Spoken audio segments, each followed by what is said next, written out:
This video is not intended to encourage or glorify any kind of drug use. The sole purpose of these videos is to educate you on the dangers of what these substances can do to you. Please do not do any of the acts mentioned in this video. I repeat, do not do any of the acts mentioned in this video.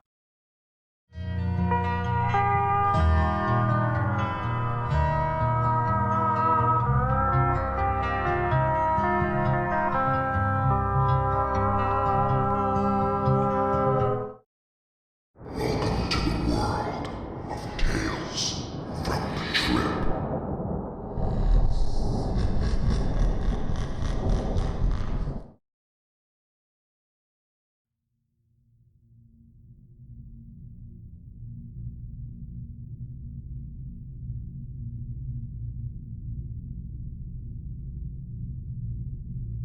This all started during the summer of 2005.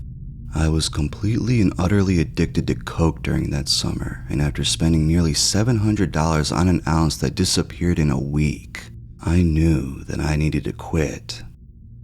August of that year, my friend, we'll call him Hunts, came down from Boston University for a summer vacation.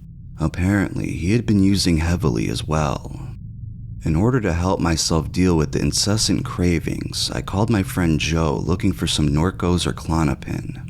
He was out, but he had some Oxy, and at $10 for a 40-milligram pill, it was cheap and affordable.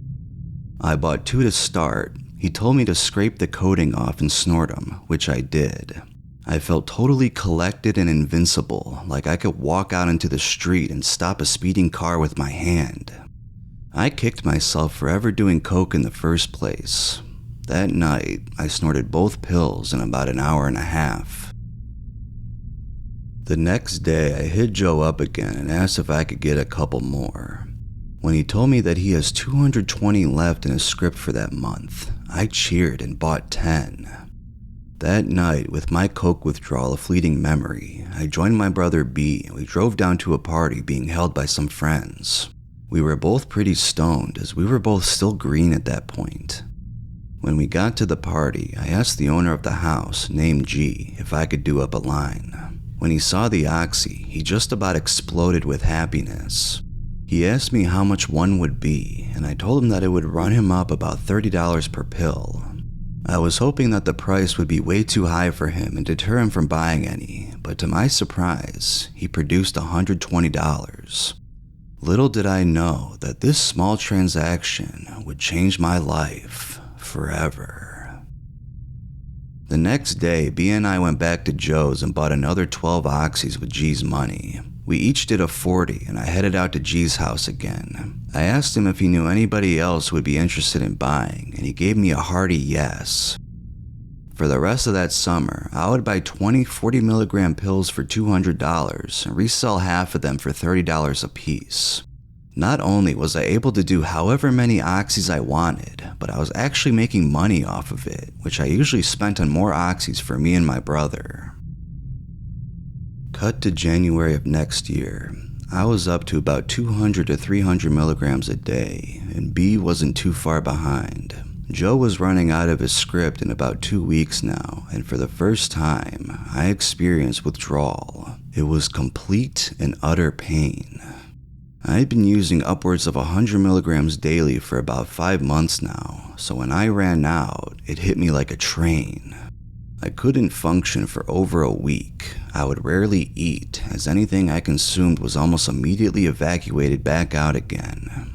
Sleeping was next to impossible. I would shuffle off to sleep, only to be awoken minutes later, my body dripping with sweat and my body crying out for drugs. I had the most horrible diarrhea, and many an hour was spent sitting on the toilet crying and spasming while I spewed stomach acid out of my mouth. As soon as Joe got his script refilled, I bought half of them immediately and snorted 2. While explaining my 2-week absence to Joe, he mentioned that I would only have to do 40 milligrams or so each time if I injected it. I have a horrible fear of needles and at first declined, but when B offered to inject it for me, I hesitantly accepted. Joe could not be more right. Not only did I need to do less, but the feeling came on immediately. The high slamming into me like a wave that refused to subside. I quickly lost my fear, traded my half-cc syringe in for a 3cc one, thank you needle exchange, and began shooting up 3 or 4 times daily. It only took about a month for me and B to get back up to our usual dosage of 300 milligrams a day. And what with our combined use and countless hungry customers calling, Joe began to run out early again. This time, I found another connection who would provide me with 80 milligram pills for $30, and our habit continued, unabashed. I believe it was in August of 2006 that it all came crashing down. We had traveled to a party in Irvine that night, and upon entering, I immediately started pushing. After selling what I wanted to let go of, B and I sat down and began doing lines. I hadn't had time to go to the needle exchange that week, and my needle had become dull and painful to use. I used some of my profit to buy a gram of blow, and I mixed the whole thing into the pile of powder that was already there. Evidently, some partygoers arrived late, and more than one of them was a bit miffed when I declined to sell more of my supply. One of these people, a kid of about 18 or 19 years old, became belligerent and began telling me tall tales of all the drugs he had done and the ridiculous amounts he had taken at once. I was very high on Oxy, but the coke was very pure, and I could feel an ugly energy coursing through my brain. Coke has always made me sort of impatient and petty, sometimes downright mean, but it had been a long time since I had used, and the high must have been more evident than I predicted. I remember saying, "You're a big boy, act like one," before cutting him out a huge line. The kid looked taken aback, but he had a reputation to upkeep. He snatched the straw I handed him and did the whole line, sharing it between nostrils. For some reason, this infuriated me. I was planning on him pussing out, but now that he had done the line, it was like he was challenging me. I quickly cut out another, much to B's protest, and practically threw the straw at the kid.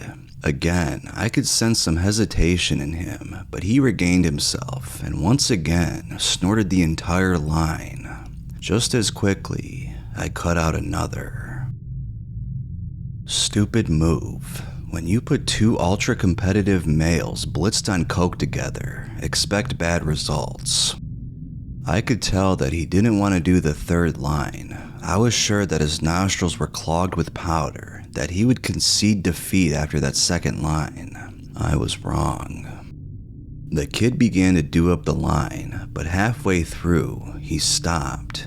He sneezed, spraying the rest of the rail all over the table.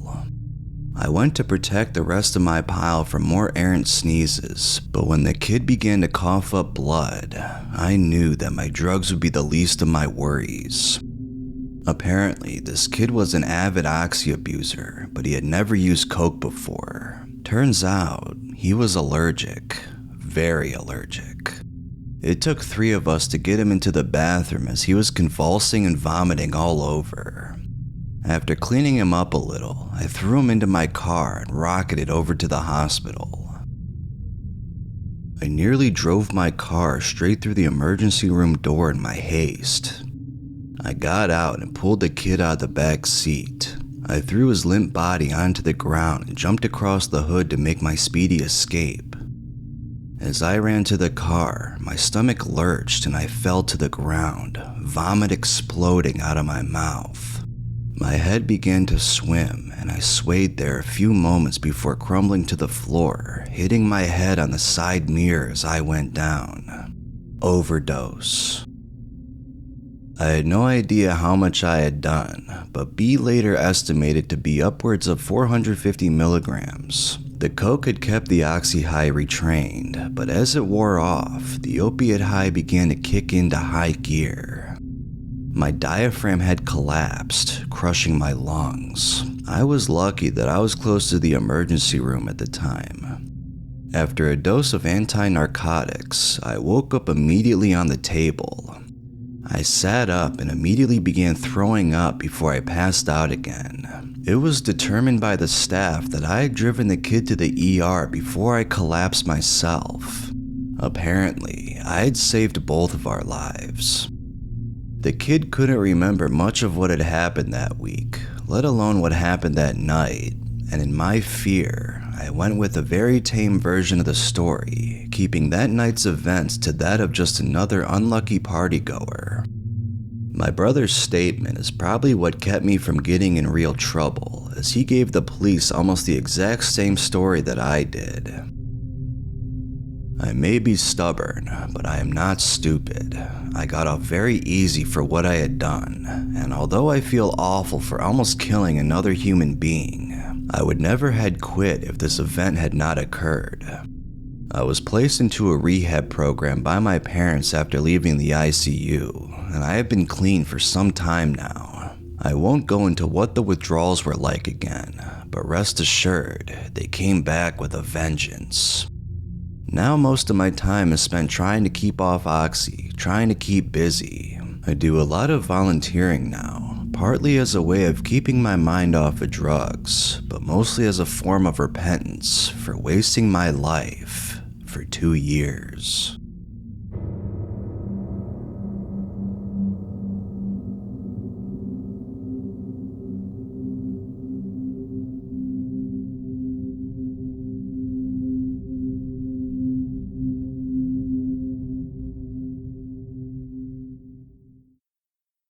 Hello everyone, I just wanted to come on here and say that I'm doing very well. I've been doing the best I have ever been in my entire life right now.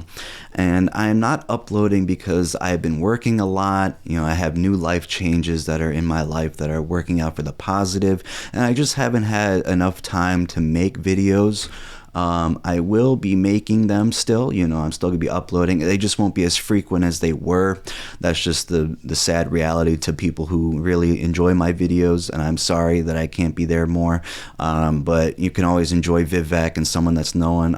I did need to take a couple breaks, especially this last break that I took before this video came out, because it's just I've been working so much. We get forced overtime at work, and then I've been busy on the weekends, busy on my days off, so it's just been really it's just been a lot of stuff going on right now, but it's for the better, guys, so don't worry about me. It's definitely not because I am depressed or sad or anxious, stuff like that, because I know you guys were concerned about that over the summertime, and just the whole time I've been explaining my mental health issues that I've had in the past, but I have been doing wonderful. I have been doing the greatest I have ever been in my life, and I just want you guys to know that, I don't want to, just come on here and say some bullshit like, oh, I just, blah, blah, blah, whatever the case may be. I'm just being completely honest with you guys. Everything is going great.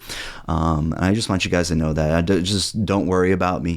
Don't worry, because the reason why I'm not uploading is not because of a bad problem. That's all I want to get across here. It's because of a good problem, a positive problem.